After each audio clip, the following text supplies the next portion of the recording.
और दिन में वो क्या करती है, एक बड़ा सा बांस लेती हैं और उस पर महिलाओं के उल्टे सीधे कपड़े टांग लेती हैं। और महिलाएं जो और उनकी होती, वो अपनी वेशभूषा बदल के और फिर वो दरवाजे दरवाजे पे जाती हैं। उनके साथ छोटे छोटे बच्चे भी होते हैं। अच्छा, वो ऐसे गाने गाती हैं, ऐसी बातें करती हैं। इस चैनल का उद्देश्य किसी की भावनाओं को ठेस पहुंचाना नहीं है, बल्कि समाज को जागृत करना है। वीडियो में कहीं गलत विचार, अंधविश्वास को दूर कर संवैधानिक, मानवतावादी एवं वैज्ञानिकवादी सोच पर आधारित है। लड़के की शादी में महिलाएं बारात जाने के बाद कुछ अजीब ढंग के कार्यक्रम करती हैं, जिनको देहात में लोग अलका और नकटोरा के नाम से जानते हैं। नमस्कार, मैं हूं शेर सिंह आज़ाद और आप देख रहे हैं आपका अपना यूट्यूब चैनल आज़ाद हेज। साथियों, हमारे चैनल पर मौजूद हैं बौद्ध कथावाचक बौद्धाचार्य श्रद्धेय मैचंद सागर जी। बौद्धाचार्य जी, ये महिलाएं शादी में बारात जाने के बाद जो कार्यक्रम करती हैं, जिनको अलका और नकटोरा के नाम से भी जानते हैं, तो इनका रीजन क्या है इनका महत्व, क्यों करती हैं ये महिलाएं ये कार्यक्रम?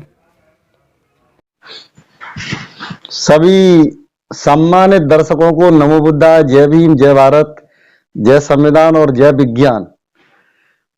जैसा आपने सवाल कर दिया कि बारात जाने के बाद महिलाएं नकटोरा, खोइया, नकटा क्यों करती हैं।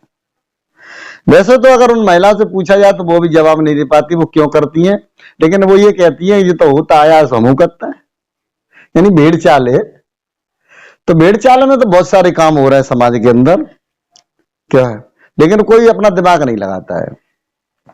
सबसे पहले मैं अपने पढ़े लिखे समाज के लोगों, आप लोगों से निवेदन करूंगा कि इस तरह का अगर कोई नाटक, खोइया या नकटा, नकटोरा जो भी होता है, तो इस पे आप लोग थोड़ा सा रोक लगाएं। इससे हमारी जो नई पीढ़ी है, जो नए बच्चे हैं, इन पे इसका बहुत बुरा प्रभाव पड़ता है। यह क्यों होता है, इसके पीछे भी एक कारण है। कारण यह है कि पहले जो शादियां होती थी उसमें आपने देखा है कि 3 दिन तक बारात रुकती थी। जब बारात जाती थी 3 दिन तक रुकती थी, उसके बाद में शादी होके आती थी। तो जो महिलाएं घर पे रह जाती थी, जो रिश्तेदार महिलाएं घर पे रह जाती थी, उनको इस बात का डर रहता था कि कहीं पर वो नकटा राक्षस न घुसाएं। समझ रहे हैं आप, नकटा राक्षस एक हुआ करते थे। नकटा राक्षस का मतलब है उनको डर था चोरों से, उनको डर था उन अत्याचारियों से जो हमारे समाज की महिलाओं को सीधी नजरों से नहीं देखना चाहते थे। तो वो महिलाएं पूरी रात बेचारी जग के अपना ये खोइया करती थी, पूरी रात जगती थी। और जब उनसे पूछा तो वो ये कहती थी कि एक नकटा दाना राक्षस होता है, दानव होता है, तो अगर उसको खोइया करके यहीं पर उसको जो है रखा जाए और तो वो बारात में नहीं जाएगा, बारात में चला गया तो वहां पर कोई अनहोनी घटना कर देगा जाके। तो ये महिलाओं का कहना है। मैंने महिलाओं से बात करी तो वो यही कहती हैं। तो ऐसी बात नहीं है, वो तो उनके अंदर इसलिए बैठाल दिया गया कि वो इस तरह से करती रहती थी। लेकिन इसमें जो वास्तव में नकटा नाम का राक्षस, वो चोर हुआ करते थे, वो लुटेरे हुआ करते थे, जो हमारी बारात जाने के बाद में घरों में लूट कर लिया करते थे। तो महिलाएं उसका बचाव करने के लिए ये नकटोरा किया करती थी। लेकिन समय बदल गया है।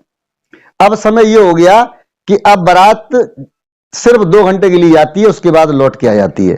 और फिर भी महिलाएं हमारी नहीं मानती हैं भाई साहब।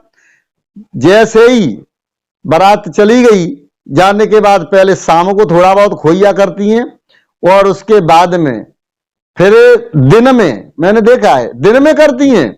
और दिन में वो क्या करती हैं, एक बड़ा सा बांस लेती हैं और उस पर महिलाओं के उल्टे सीधे कपड़े टांग लेती हैं।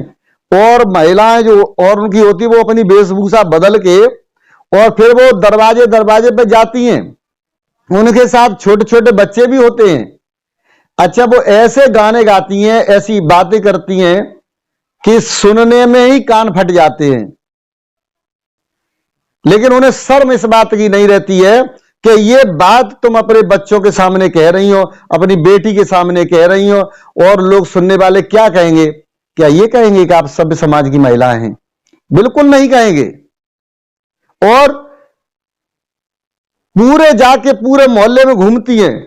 इतने कुछ महिलाएं तो इतनी बदतमीजी करती है कि अगर कोई रास्ते में चलने वाला कोई मिल जाए तो धाड़ धाड़ धाड़ धाड़ उसके कोड़े मारती हैं, उसको गिरा लेती हैं, ये करती हैं। तो वो क्या कहेगा? वो बहुत अच्छा तो नहीं कहेगा अगर किसी के साथ इस तरह से आप अपमान करोगे तो। और फिर भी उन्हें संतुष्टि नहीं होती है, पूरे मोहल्ला पड़ोस में घूमती हैं। घूमने के बाद में सारे बच्चे उनके पीछे पीछे लगे होते हैं, और जो गाना होता है, जो उनके मुखार बिंदु से जो गाने निकलते हैं, जो शब्द निकलते हैं, ये तो महिलाएं जानती हैं कि वो क्या निकालती हैं। मैं तो उनको बोल भी नहीं सकता हूं। और फिर भाई साहब आज एक और कहानी रची जाती है कि जब महिलाएं इस कार्यक्रम को अंजाम देने के बाद अपने घर पहुंच जाती हैं, फिर क्या होता है?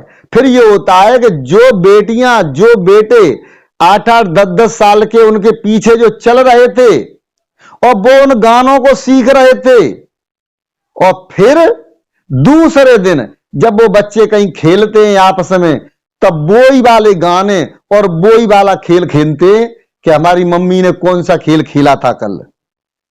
तब आप देखिए,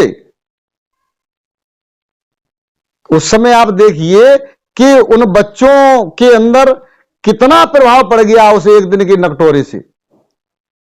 तो मैं सभी माताओं बहनों से निवेदन करता हूं कि इस तरह की बातें समाज में जो आप फैलाती हैं, नकटोरा खुइया करके, ये न करें।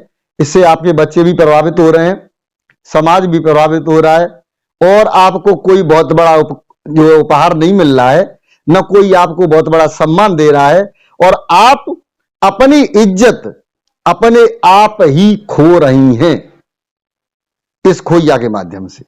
तो इस बात को मेरी माताएं, बहनें, बेटियां जरूर नोट कर लें कि आप अपनी इज्जत को बरकरार बना के रखिएगा। समाज के लोग कहें कि हाँ, समझदार महिलाएं, समझदार बेटियां हैं, और इस तरह से आप अपनी इज्जत को मत उछालिए। इसी के साथ सभी दर्शकों को नमो बुद्धाय, जय भीम, जय भारत, जय विज्ञान।